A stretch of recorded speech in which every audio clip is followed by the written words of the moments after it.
지금부터 불기 2567년 10월 29일 호고 얼문사 1호 정기 법회를 봉행하도록 하겠습니다.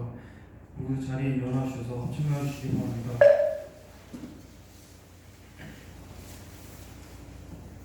먼저 복도소리에 맞춰 부처님께 선배를 올리겠습니다.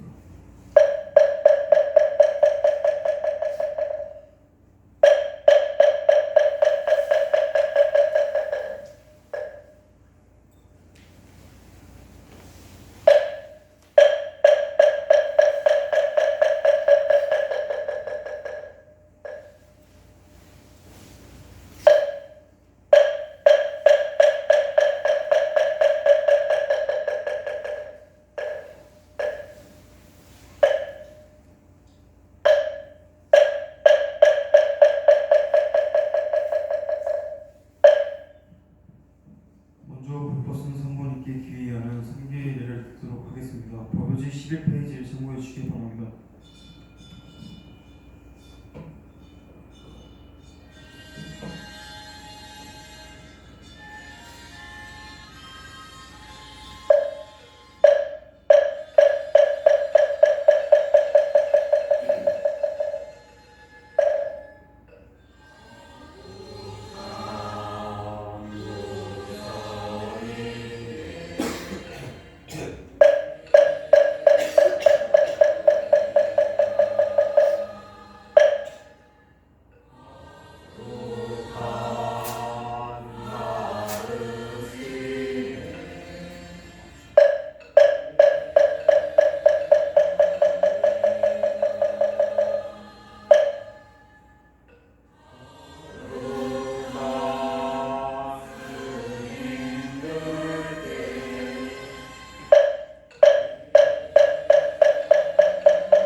오늘 원각형 법회를 주관해 주시는 현성 스님께 법을 정하는 청구를 듣도록 하겠습니다. 법요지 22페이지를 참고해 주시기 바랍니다.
스님께 선배를 드리겠습니다.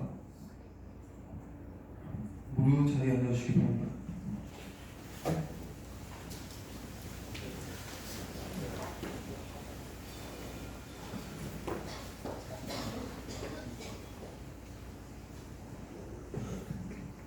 수법을 듣기에 앞서 이정이 있겠습니다. 허리를 곧게 펴서 자세를 잡으시고 마음을 차분하게 해주시기 바랍니다.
문수여, 그대는 마땅히 알아. 일체 모든 열애께서 본래 인지로부터 다 지혜의 깨달음으로써 무명을 요달하셨느니라. 그것이 허공꽃인 줄 알면 곧 능히 윤전을 멸할 것이며, 또 꿈속에 사람을 깰 때에 얻을 수 없음과 같느니라.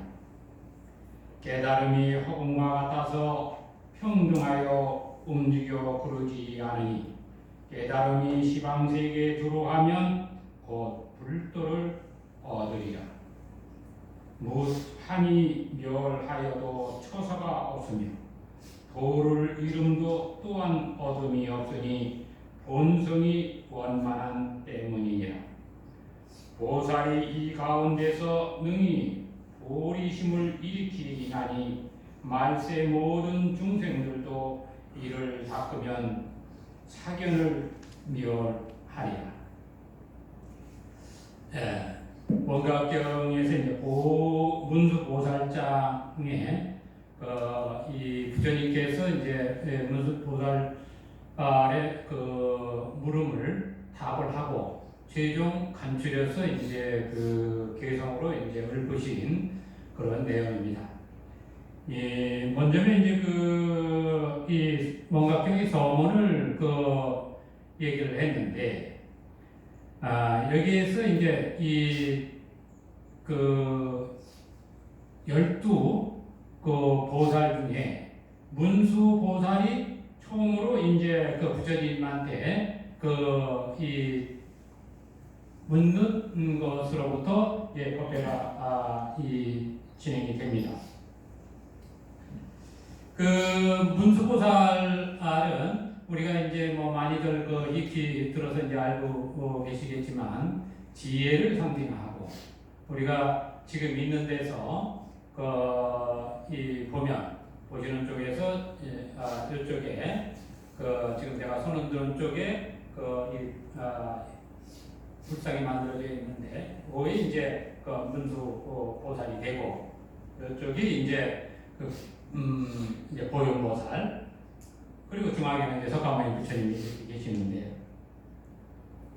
이 문수라고 하는 부분은 우리가 이제 세상을 살아가면서 어떻게 이제 살아야 될지 그 이치를 밝혀나가는 지혜로운 이 깨달음의 길을 제시하는 것이다. 이렇게 이제 이해를 하면 이 도움이 될 거예요. 제가 늘 얘기를 하지만 보살들의 명언은 어떤 사람의 어떤 이름이나 이러한 것으로 생각하면 안 된다 이거예요. 그 보살들의 명어 그대로가 수행법이고, 그것이 수행을 통해서 완성된 모습을 통틀어서 이야기한 것이다. 제가 이제 이 보살들의 이름을 그렇게 설명을 그동안 해왔는데, 지금 원각경이라고 하는 것도 또 이제 마찬가지가 돼요. 경의 제목은 전체를 다 드러낸 것이기 때문에, 그러면 서문에서 얘기했던, 제가 뭐냐면서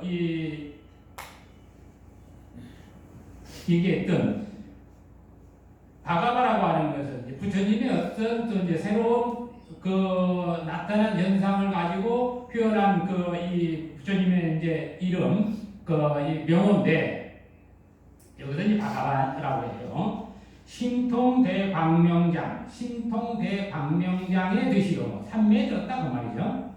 그러면 이 신통대광명장에 들어가서, 삼매에 들어가서 있는 것 자체가 그대로 원각을 성취하는 모습이에요. 그러면 이 원각을 성취한 모습을 어떻게 여기서 서문에서 얘기했느냐면, 일체 열에 빛나고 장엄하게 머무는 자리며 모든 중생들의 청정한 깨달음의 자리며 몸과 마음이 정렬하여 평등한 근본 자리이다.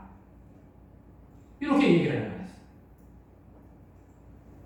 이게 원각경을 원각이라고 하는 것을 드러낸 어떤 그 상태라는 것을 드러내는 거예요. 그래서 시방에 원만하여 불의에 수순하지 하시며 불의의 경계에서 모든 정토를 낮추시어 보살 마살 10만인과 함께 하셨다. 이것은 원각의 그 광대무변한 넓이를 말합니다.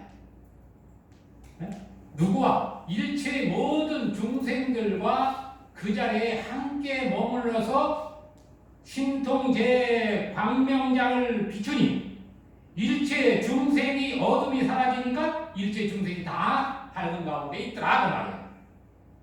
그래서 그러면 이것을 어떻게 이룹니까 하고 묻는 것이 문수보살의 이제 역할이에요. 여기서 이제 그 땅이라고 지라고 하는 그 원각경 좀 띄어나요? 네, 여기 원각경을 띄어나요. 네. 문수보살장 여기에서 이제 문수보살장으로 들어가서 이 문수보살장은 문수보살이 서가모니 부처님한테 그 묻는 거로부터 이제 정이 열리는 거예요. 요 위에 이제 보면 부처님의 수행법, 요거는 이제 그 위에 또 이렇게 달아놓은 거죠. 어떤 이게 문수보살이 무엇을 물었는가, 또 핵심을 추려서 달아놓은 거예요.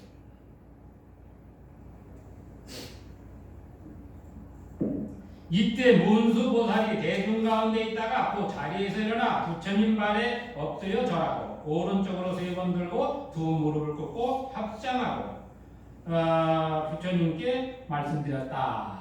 이것은 이제 그 예의를 갖추는 그런 장면이죠. 그러면 이러한 그 어떤 장면들을 왜 이렇게 등장시켜 놓느냐 하는 거예요. 이런 장면들을 그대로 연상해서 모양을 놔둘 수 있는 그런 능력들을 키워야 돼. 그것이 뭐냐면 수행, 우리가 이제 명상을 한다, 뭐 관을 한다, 뭐 이런 얘기가 이제 많이 있습니다. 이 명상이라고 하는 부분도 어떠한 상태를 유지시키는 거예요. 그러니까 이 장면을 내가 그대로 연출해서 볼 수 있으면 내가 그것을 관하는 능력을 지니게 되는 거예요. 수행에서의 가장 중요한 것이 그 관하고 그치는 것. 그 다음에 고유로움으로 들어가는 것.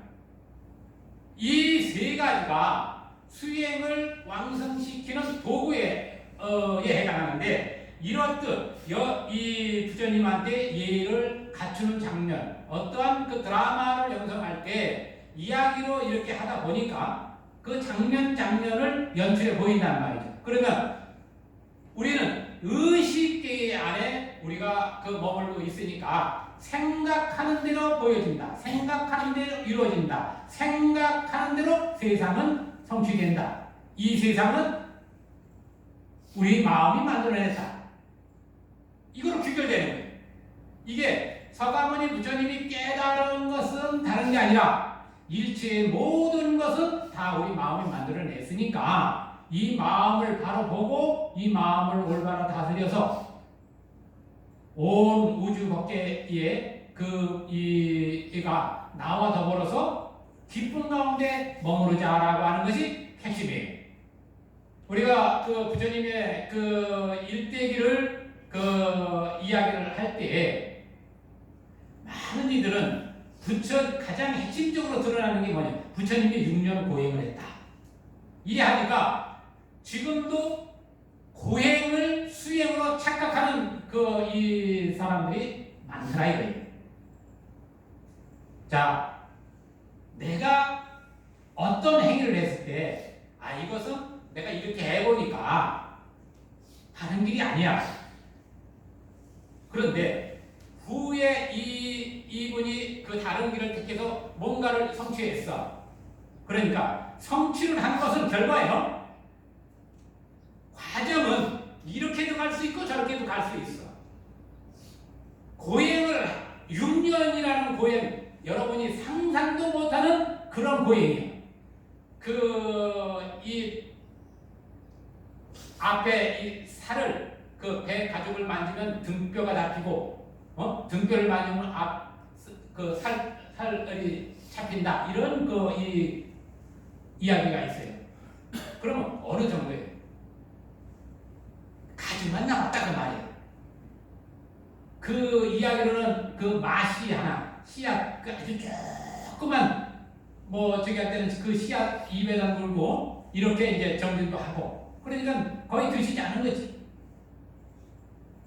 우리가 한 11년 이상 전에 그 네팔에 그 나무 밑에서 그 정진하던 소년이 있었어요.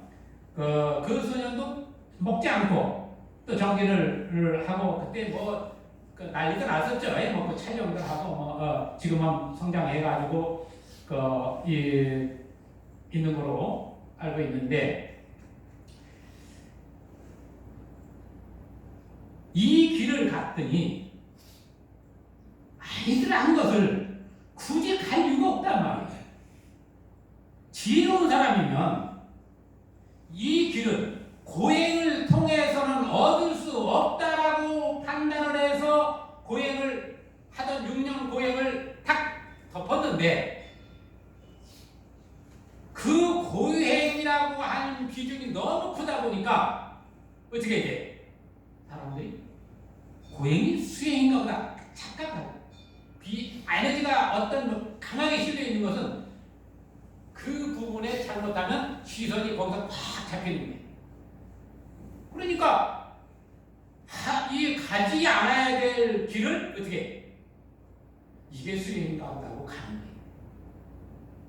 거예요. 6년이라는 세월을 고행을 했는데 이게 아니다라고 탁 던져버리고 모욕하고 또 맛있는 거 드시고 보리수 나무 아래 탁 정자해서 한마디 있으면 바로 깨달았단 말이에요. 그러면 어떤 길을 가야 될지 이제는 이 후학이 선택을 해야 되는 거예요. 6년 수행한 그 길을 갈 거냐? 강가에 가서 깨끗이 목욕을 하고 감미로운 음식을 다 드시고 가장 편안하고 기쁨 가운데 정진한 그 길을 갈 거냐?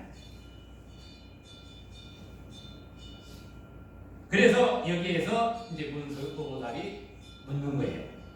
어떻게 세존이시여 어떻게 하면 아까 얘기했던 이 일체 열에 빛나고 장엄하게 머무시는 자리며 모든 중생들의 청정한 깨달음의 자리며 몸과 마음이 정멸하여 평등한 근본 자리다 하는 곧지. 그래서 이것을 인지법행이라고 해요. 여기 보면 거기 한문으로 인지법행이라고 나와 있죠.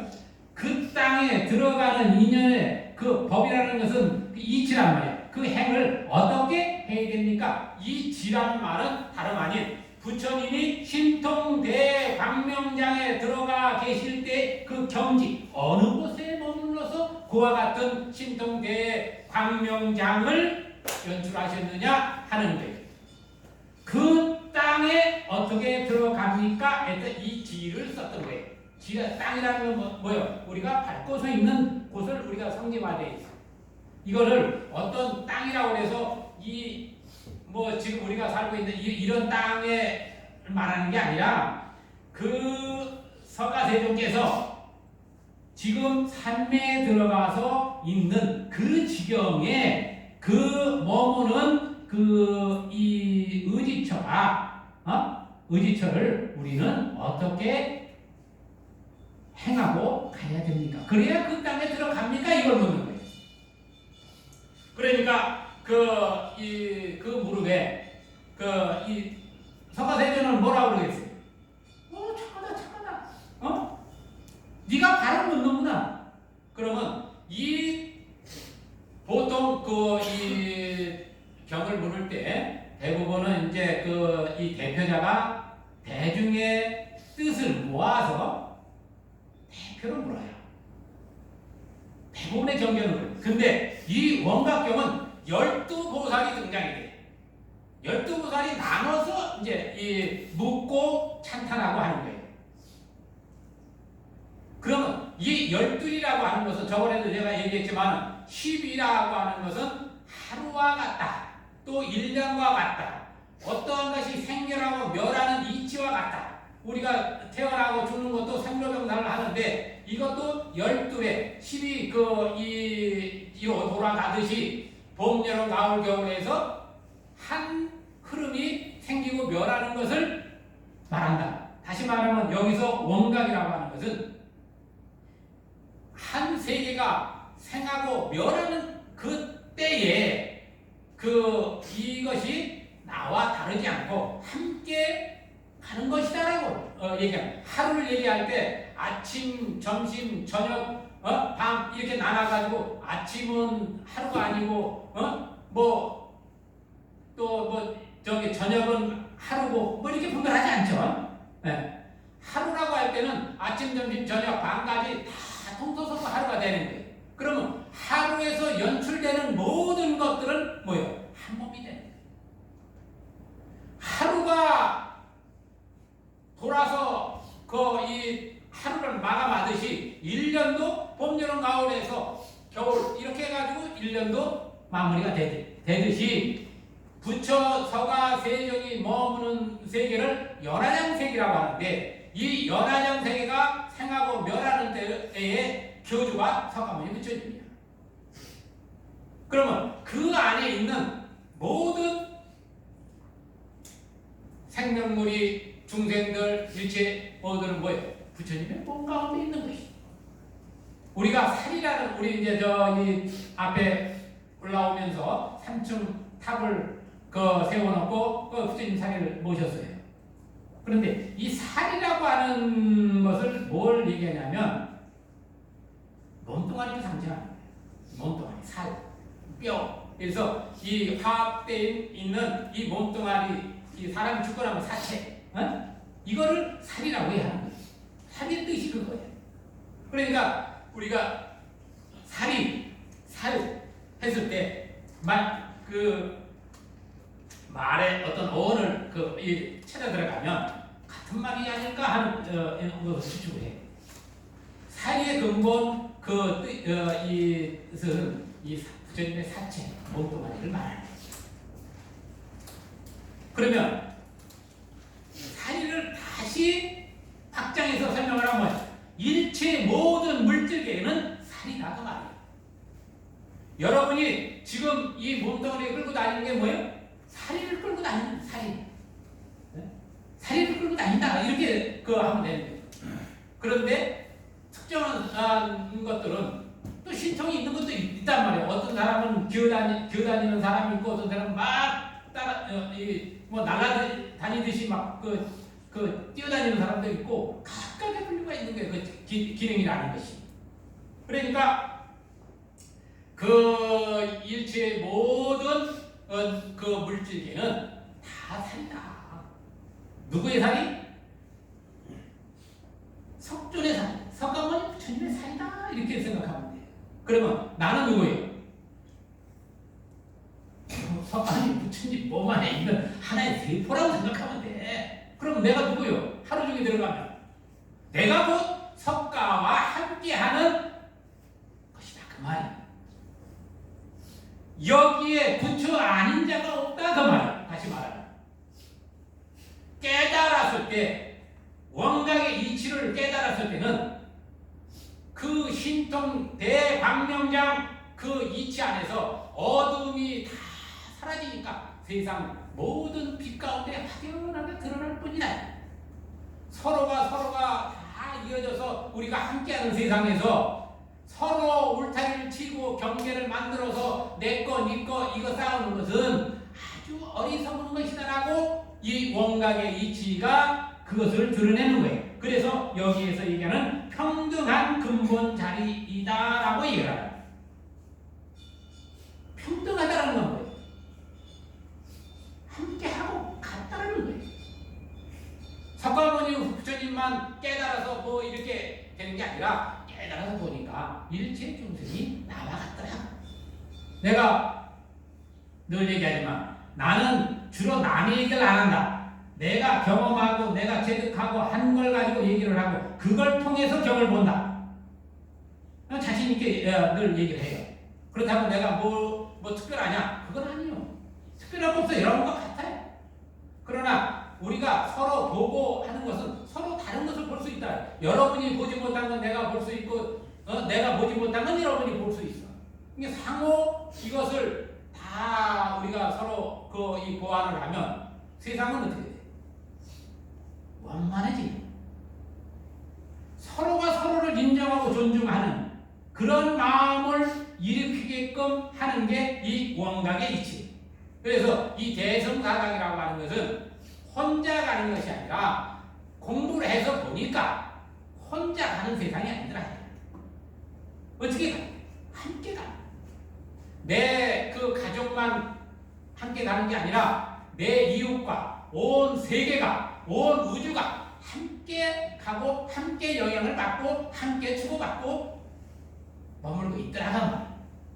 그러면 이 세계를 그럼 우리가 어떻게 운영하고 갈 거냐 했을 때 다름 아닌 그 일으키는 생각 하나가 세상을 만드는 것이니까 어떻게 생각을 해야 되느냐? 우리가 하나임을 확신하자. 그래서 이 원각이라는 말 자체가 둥그러다는 가득하고 이미 갖춰져 있고 그 원만한 그런 상태를 얘기하는 거예요.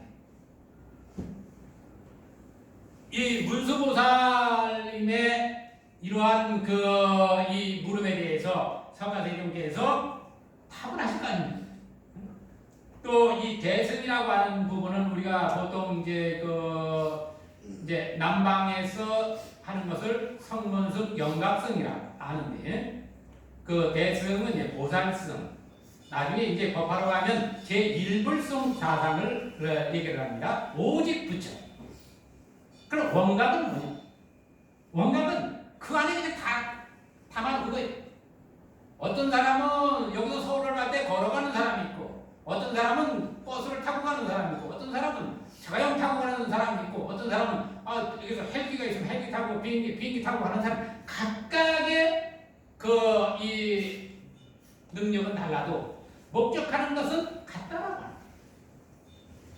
이 대승으로 들어가면 대승은 함께 한다는 거예요. 소송은 제가 어느 분은 내가 이제 금화불교라고 하는 것을 제가 운영을 하는데 왜 금화불교 종이라는 말을 안 쓰고 금화불교라고 했느냐 하면은 그 안에 가치가 묶여 있어. 조각조각 나 있는 종이라는 개념을 이 금화라고 하는 데서 다 집어넣기 위해서 금화불교라는 단체를 제가 만든 거예요. 이 종이라고 하는 부분, 우리가 이제 조계종하면 선종 이렇게 해요.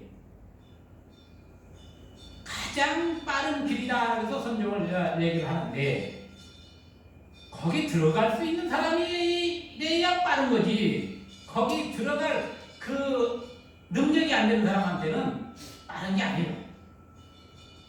어떤 사람은 재력이 있고 뭐가 갖춰져서 비행기 타고 가는데 나는 비행기 탈 돈도 한 1원 한 푼 없어. 이 사람은 걸어가야 돼. 그러면 이 사람이 선종에 들어갈 수 있느냐 이거지. 들어갈 수 없는 거예요. 제가 비유로 얘기하는 거예요. 선종은 한 생각도 일어나지 않는 그 지경에 들어가서 공부가 이루어지는 거예요. 아니 내가 수많은 생각이 막 일어나고 하는데 여기서 참선한다고 생각을 다 끊을 수 있으면 곧바로 들어가지.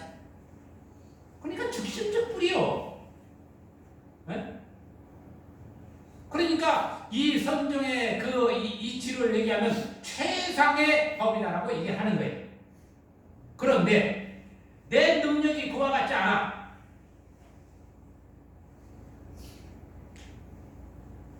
계단 없는 집 위에 내가 올라가겠다고 하는 이치와 같아. 저 집이 저 꼭대기 있는데 계단 없이 내가 저기를 갈 거야 하는 거예요. 그거 어디서? 그래서 이 내가 뭔가를 실행할 때는 내가 지금 어디에 있느냐? 먼저 알아야 돼요. 지금 나는 어디에 있느냐? 내가 수많은 이 생각들이 막 떠오르고 번뇌망상이 가득해. 그러면 나는 여기서부터 내 수행이 그걸 버리고 하는 게 아니라 알겠죠. 그럼 여기서부터 가는 거지. 아니 내가 지금 이 월문사에 있는데 저 서울 을에 들어가 있는 사람이 누가 설명하니까 난 거기 있는지 이게 서울인지 모르고 있었어. 오늘 거기 가보니까 어떤 사람이 얘기하네. 여기가 서울이래. 내가 찾던 서울이 바로 여기구나. 그 사람은 서울 안에 들어가 있으니까 그냥 박장대소하면 끝이야. 그런데 지금 월문사에 있는 사람이 서울을 가기 위해서는 서울을 갈 어떤 형편을 만들어야 되고 가는 길도 알아야 되고 각각의 준비를 해야 됩니다. 그거 없이 마음만 깨치면 부처 이렇게 했다가는 말은 그럴싸해. 그런데 도대체 마음에 또 뭐야 이것부터 들어가야 된단 말이지. 이게 순서입니다. 제가 처음 이 생사의 문제를 고민하게 됐던 것은 아마 이제 6살 조금 들어가면 5살 이때도 어떤 적이 있었는데 6살부터 이제 하게 되고 특별한 이제 관찰 능력을 가졌던 것은 이 옛날 국민학교니까 지금 이제 초등학교 시절이죠. 학교 가기 싫었어. 선생님하고 별로 이렇게 친하지 않았어요. 선생님 하도 욕을 내니까. 그러니까 학교를 안 가려면 누가 뭐래도 뭐라 안 할 정도의 그 상태가 되면 돼요. 하지만 아프면 돼요. 아프면. 그럼 아픈 것을 어떻게 아프냐? 관하면 돼요. 아픈 것을 그대로 관해. 연출을 한단 말이에요. 이쪽에 이제 게임을 같은 건데 이 연출을 하게 되면 온 몸에서 열이 나고 열병이 되면 이 천장에서 막 내려 눌리고 그런 모습들이 다 연출이 되면서 몸에서 열이 펄펄 나요. 학과 가라는 사람 답해. 나도 속이고 가족도 속이는 일이지만 학교 가기 않기 위해서 그 짓을 했어 내가. 그건 왜 그건 어떻게 터득을 했느냐? 누가 가르쳐서 터득을 한 게 아니고 몸이 아프니까 가을에 기침을 하면 제가 봄에 끝났습니다. 여러분 기침 요즘은 그렇게 하는 사람이 없지만은 옛날에는 병원도 없지 병원을 가려면 시골에서 그렇지 약이라는 것도 특별한 것이 없는 시대에 살다 보니까 하듯이 이 기침을 가을만 되면 기침을 하는 거예요. 그래가지고 기침을 너무 하니까 아파요. 가슴이 잠도 못 자. 이거 참으려고 기침을 할 때 이걸 확 가슴을 눌러. 그러고 기침. 그러면 조금 그러다 보니까 삶에 대한 것도 재미없고 삶이 도대체 뭔지 죽음이라는 그 주변에 죽고 자살하려고 하는 사람 실패한 사람 맨 죽는 그 이야기 그때 당시만 해도 그 시대가 어려운 시대니까 여러 가지 일들이 주변에 많았어요. 그러니까 도대체 죽으면 뭐가 죽으면 어떻게 하기 자살하려고 하고 또 병들고 이러한 문제들이 생기는 거예요. 그리고 내 몸도 온전치 못하니까 힘도 못해요. 그러니까 학교에서 운동회 한다 뛸뛰기 하면 맨 꼴찌야. 꼴찌로 들어와. 숨이 차니까 못해요. 그러한 조건에서 그 환경이 그러니까 내가 어떻게 하든지 이것을 벗어나야지 하고 택한 것이 뭐냐? 관찰하는 거예요. 어떻게 하면 내가 이 힘든 이 과정들을 벗어날까? 하다 보니까 호흡이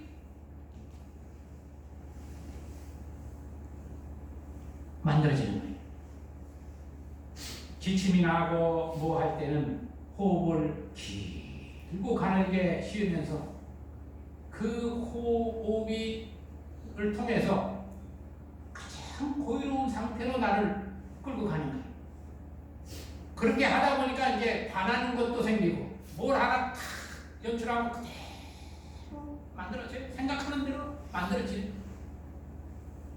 군대 있을 때는 그래서 영화 일주일마다 영화를 보는데 영화 이제 보는 이 상영을 하는데 군대에서 영화 보러 안 갔어요. 그냥 가만히 내가 연출하고 있으면 다 그냥 더 뚜렷하고 내가 주인공도 되고 내가 연출을 하고 있는데 그 영화 만들어 놓은 그거 뭐하러 봐? 어? 그 대신 가서 그거 웃어주고 가서 보라고. 그랬어. 그러니까 혼자도 잘 본다 그 말이야. 그래서 그러면 이러한 것들이 과연 수행하고는 어떤 것이냐 하는 거예요. 뭐 자랑하려고 뭐 하려고 그러는 게 아니에요. 여러분 모두가 우리가 이름 지어 놓기 전에 이미 수행의 방법이나 수행의 어떤 이치를 다 체득하고 있다 그 말이에요. 여러분 꿈속에 꿈을 꿀 때 지금 평상시에 생각하면 모양이 잘 안 나타나요. 그런데 꿈속에서는 모양이 다 나온다. 그 누구의 능력이에요? 네? 여러분의 능력이란 말이에요. 그것을 알아차리면 그것이 명상이에요. 그것이 관이에요. 그것을 딱 그칠 수 있으면 관치가 되는 거예요.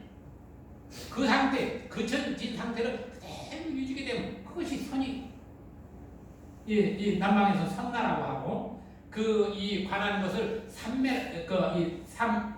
사마타라고 하고 그리고 저서 이 하는 것을 우리가 이 남은 이 삼마발제라고 얘기를 해요. 그러니까 이미 언어가 다를 뿐이지 이미 언어가 없을 때 우리는 그것을 다 지니고 있어. 그 가운데 어떤 것을 쓸까를 선택하는 거예요. 어떤 것을 내가 사용해야 되는지를 선택하는 거예요. 제가 우리나라 최고 도인이라고 하는 분을 만나서 인천에 주석하고 계시는 용화사에 주석해 계시는 송남 스님이라는 분을 만나서 공부 이야기를 할 때 처음 스님하고 얘기할 때 한 말이 뭐냐? 불교라는 것이 이름만 붙여놓은 거 아닙니까? 물었어요. 불교라는 것이 이름만 붙여놓은 거 아닙니까? 본래 있는 거 이름 붙여놓은 거 아닙니까? 틀린 말 아니에요. 그러니까 지금도 살아 계세요. 지금 98세